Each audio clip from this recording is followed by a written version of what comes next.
Hello everyone, and welcome to Choice to Learn. Have you ever been tired enough to sleep, but your mind simply refused to rest? You close your eyes, and suddenly you remember something embarrassing you said 5 years ago. Then you think about tomorrow, then next week, then a problem that hasn't even happened yet.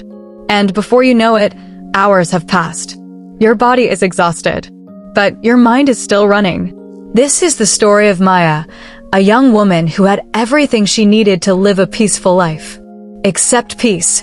And what she discovered one quiet morning changed the way she looked at her entire life. Maya lived in a small town where mornings were usually quiet. Birds sang from the trees. Shopkeepers slowly opened their doors. People walked to work carrying cups of tea. But Maya rarely noticed any of it. Every morning, the moment she opened her eyes, her mind began talking. What if I make a mistake today? What if something goes wrong? What if I disappoint someone? What if I'm not good enough? She would get out of bed already feeling tired.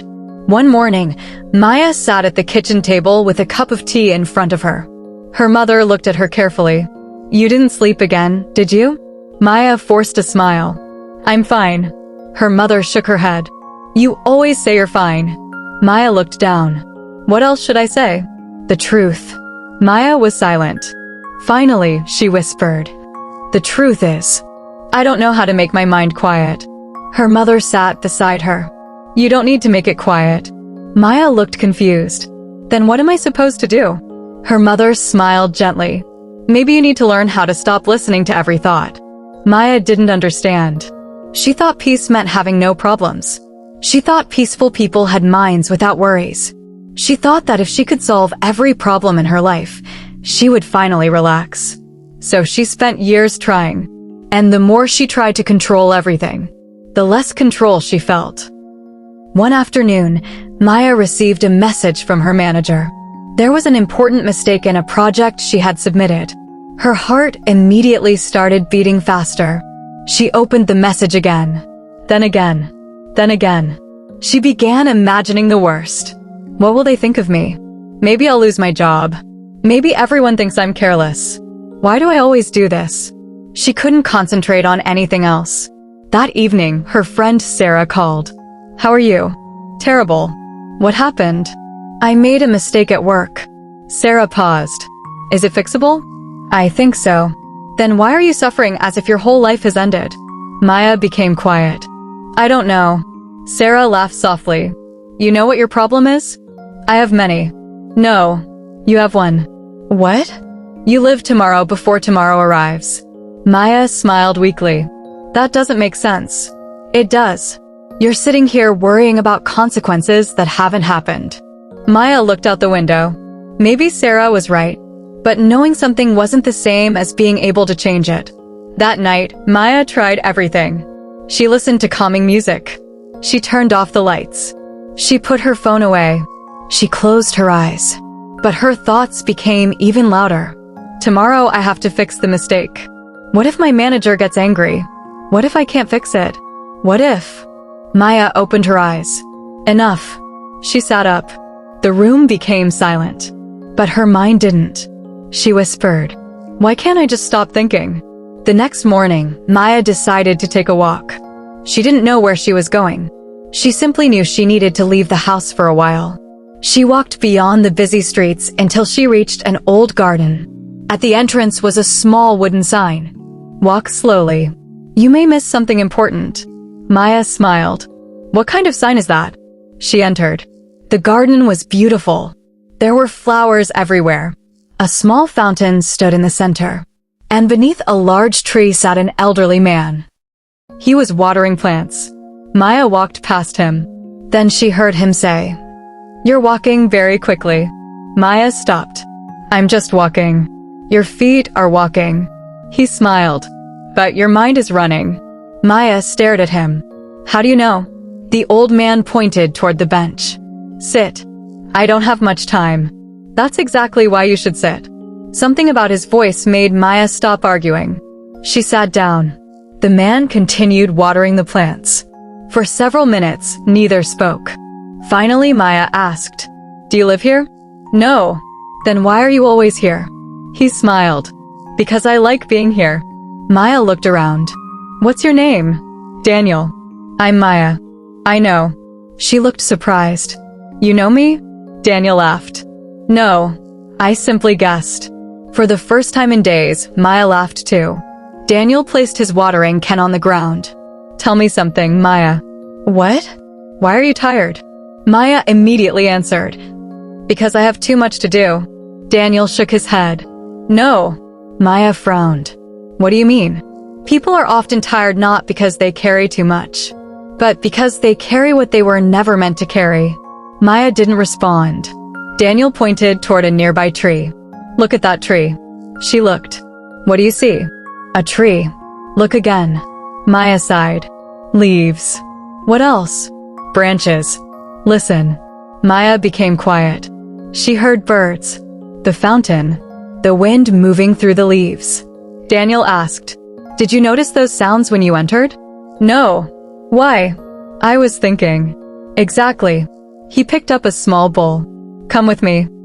Daniel filled the bowl with water. Then he handed it to Maya. Walk from here to the fountain and come back. Maya looked at him. That's it. That's it. She began walking. But after 3 steps, she said, Why am I doing this? Keep walking. She continued. Then she started thinking about work. The mistake. Her manager. Tomorrow. Her family. Money. Everything. When she reached the fountain, she looked down. Half the water was gone. She returned. Daniel looked at the bowl. You spilled it. I know. Why? I wasn't paying attention. To what? The bowl. Daniel smiled. And where was your attention? Maya thought for a moment. Everywhere. Daniel nodded. That's why your mind is tired. Maya looked at him. He continued. Your mind keeps traveling to places your body isn't. What does that mean? You are sitting here, but your thoughts are yesterday. You are eating, but your thoughts are tomorrow. You are working, but your thoughts are worrying about what people might think. He pointed at the bowl. When your attention is everywhere, even a simple walk becomes exhausting. Maya stared at the water. So what should I do? Daniel answered quietly. Come back. Come back where? Here. He touched the bowl. To this moment. Maya returned to the starting point. Daniel filled the bowl again. Try once more. This time, Maya walked slowly. She looked at the water. 1 step, then another. She felt the breeze. She heard the birds. She noticed the warmth of the morning sun. Her mind tried to wander. She noticed, and gently returned her attention to the bowl. Step by step. When she reached the fountain, almost all the water remained. She smiled. Daniel nodded. Now you understand. Maya looked at him. I understand that I can carry a bowl. Daniel laughed. No, you understand something much bigger. For the next few weeks, Maya returned to the garden. Every morning, Daniel never gave her complicated lessons. Sometimes he simply asked her to sit. Sometimes he asked her to listen. Sometimes they walked without speaking. One morning, Maya said, I still worry. Daniel nodded. Good. Maya frowned. Good. Yes. Why? Because you're human. Maya smiled. I thought peace meant never worrying. Daniel shook his head. Peace doesn't mean your mind never creates a storm. He looked at the sky. It means you learn not to become the storm. Maya became quiet. That sentence stayed with her. One day, Maya received another difficult message from work. Her project had been delayed. Her first reaction was the same. Her heart raced. Her mind began creating possibilities. But this time, she stopped. She took a breath. She looked around her room. She noticed the chair, the window, the sunlight, her hands. She whispered, I am here. The problem was still there. Nothing had magically disappeared. But something inside her had changed. She called her manager. I understand the problem. I'll work on fixing it. Her manager replied. That's all I needed to hear. Maya ended the call. She sat quietly. She smiled. The situation had not been as terrible as her mind had predicted. But life wasn't finished testing her. A few months later, Maya received news that her family would have to move to another city. Her mother was worried. Her younger brother was upset. Maya felt the old fear returning. What will happen? How will everything change? What if I can't handle it? That night, she couldn't sleep. She looked at the ceiling. For a moment, she felt as if she had learned nothing. The thoughts were back. The fear was back. The uncertainty was back. Then she remembered Daniel. Peace doesn't mean your mind never creates a storm. Maya sat up. She took a slow breath. She didn't try to fight her thoughts. She simply noticed them. I'm afraid. She accepted it. I don't know what will happen. She accepted that too. Then she said, but I am here. She looked around the room. I am here. And for the first time, she understood the lesson completely. The next morning, Maya returned to the garden. Daniel was sitting beneath the old tree. She sat beside him. I thought I was finally getting better. You are. But my worries came back. They were never gone. Maya looked at him. What? You thought the goal was to destroy your worries.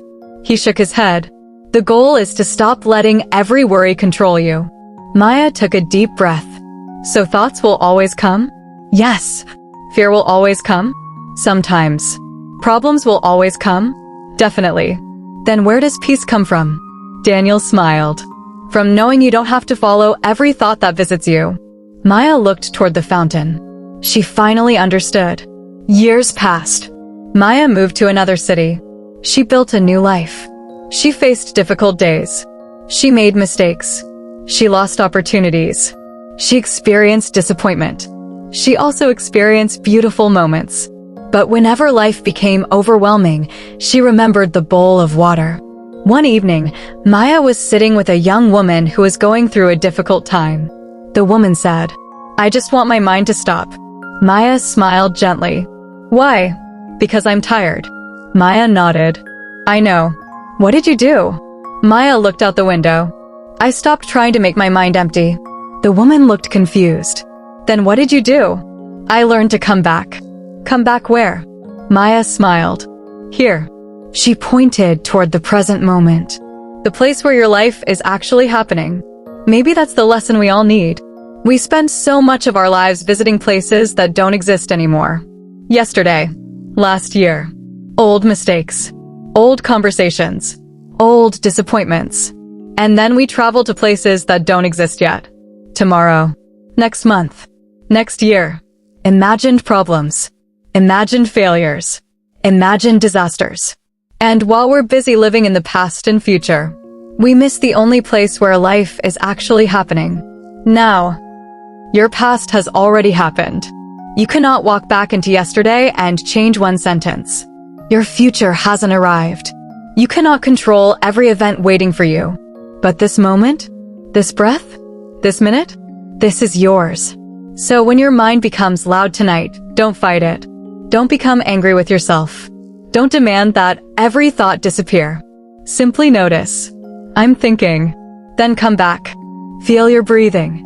Listen to the sounds around you. Notice where you are. Take one slow breath. Then another. You don't have to solve your entire life tonight. You don't have to know exactly what tomorrow will bring. You don't have to carry every possibility your mind creates. Sometimes the strongest thing you can say is, I don't know what will happen tomorrow, but I am here today. And sometimes, that's enough. Maya eventually understood something that Daniel had tried to teach her from the beginning. A quiet mind isn't a mind without thoughts. It's a mind that doesn't chase every thought. A peaceful life isn't a life without problems. It's a life where you learn which problems deserve your attention, and which ones deserve to be released. So if you're listening to this story tonight while your mind is exhausted, remember Maya. Remember the bowl of water. And remember, you don't need to empty your mind. You only need to stop carrying everything it gives you. Let yesterday remain where it belongs. Let tomorrow arrive when it is ready. And for now, come back to this moment. Because this moment is your life. And you don't want to spend your whole life worrying about life. And forget to actually live it. The end. If you liked this story, please like the video, subscribe to the channel, and share it with someone who needs to hear this message. And remember, you don't have to control everything. Sometimes you simply need to breathe, let go, and come back to the present moment. Thank you for watching, and I'll see you in the next story.